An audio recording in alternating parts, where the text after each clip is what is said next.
The Horror House of St. Pauli, Hamburg, July 17, 1975.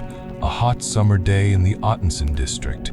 Fire breaks out in a run-down apartment building. The fire department storms the attic and extinguishes the flames, but what they find in the thick smoke makes seasoned men freeze.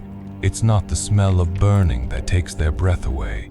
There is a sweet, bestial smell that comes from the tiny chambers under the sloping roof. Behind cheap wallpaper and wooden crates they find packages, wrapped in plastic and newspapers. Human remains. Welcome to Fritz Honka's Horror House.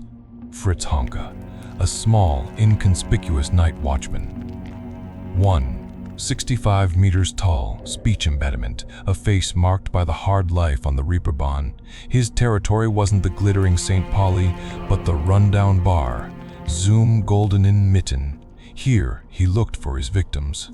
Women who had long since given up on life, drinking hard, lonely, homeless. He offered them alcohol, a bed for the night, and a little warmth in his apartment on Zeißstraße. But whoever went through that door never came out again. The horror in the sloping roof. Honka killed 4 women: Gertrude Breuer, Anna Buschel, Frieda Roblick, and Ruth Schult.